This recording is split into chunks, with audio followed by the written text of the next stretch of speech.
It's feared the fuel crisis could push up the price of some groceries by as much as 20%. The nation's truckies are tonight at breaking point, warning their businesses will go bust if they don't pass on rising fuel. Dear my fellow Australians, do you still remember the time when 1 litre of milk costed $1? It felt like it was just yesterday. The good old days have gone past the hill. But despair not, it will only get worse. At the beginning of this month, aka April 2026, I finally sat down and for the first time to take a look at our expenses as a family of 3.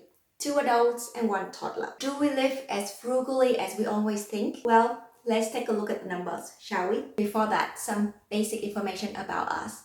We live in Brisbane, Australia. Our toddler currently doesn't go to daycare, so we save a lot of money on that front. My partner works from home most of the time. He's the main income earner while I'm a stay-at-home mom. I do work, but very minimally. These are our expenses in March, excluding mortgage payment. The first table here is our utilities and car. We spent a total of $87 on electricity.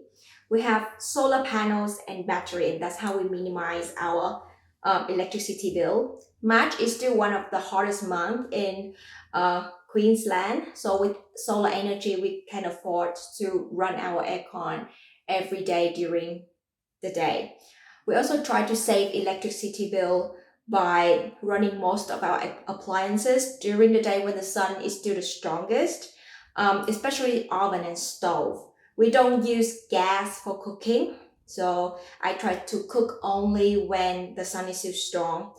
Towards the evening, if I still need to cook something, I mostly would use the air fryer, the egg cooker or the rice cooker, and the microwave, because all of them draw power from our battery. We drain our battery during the night by running our fridge, computers, lights, TV or fans, etc. We spent around $140 on water last month. Our water bill probably is a bit higher than average since we don't have rainwater tank for our trees and plants. In this category, we also have internet, phone bills, house and car insurance. So in total, we spent around $900 last month on utilities, and these expenses are expected to be very similar every month. Now, move on to our necessities. The biggest expense in this category is grocery. We spent in total $950 last month on grocery. It's a bit more than other months, I think, because we restocked some long life food. And this expense also includes nappies, soap, detergents, toilet paper, etc. We mostly buy house brands to save money. Bread in the supermarket are quite pricey and not that fresh, so I bake our breads at home. It's actually so quick and easy. I can add anything I want to the bread.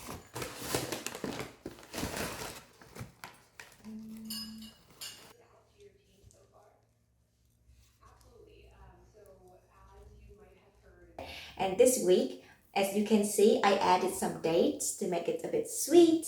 I also want to show you our hazelnut spread that my partner made this week. Unlike Nutella, which has 60% sugar, our hazelnut spread has 80% hazelnuts and no sugar. We try to shop a lot at Aldi because Aldi has better prices compared to Coles or Woolies. We spent $100 on fuel last month, and actually we still have our tank half full. We don't commute to work. My partner works in the University of Queensland 2 days a week, but he prefers going by bike and train instead of driving because he wants to exercise, save money, and biking is just one of his favorite activities. I spent around $300 on medical last month because I'm currently 6 months pregnant, and I think last month I did my 20-week scan. Okay, we also spent a bit on car park and public transport. We spent $26 on fixing our car and $220 on fixing our solo stuff.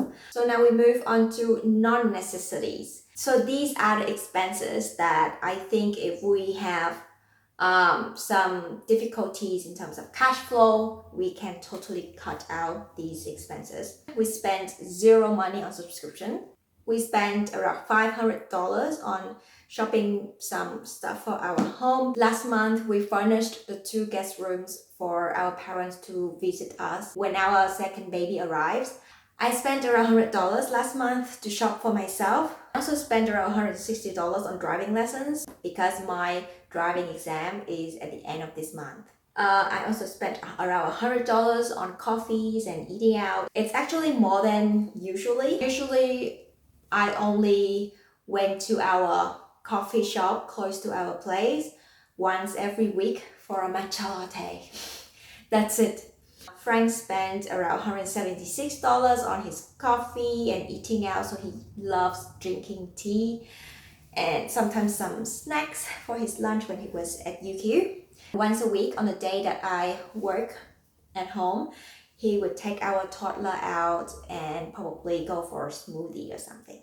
So in total, we spent around $1,200 on non-necessities. And in total, in March, we spent around $3,800 on expenses, excluding mortgage payment.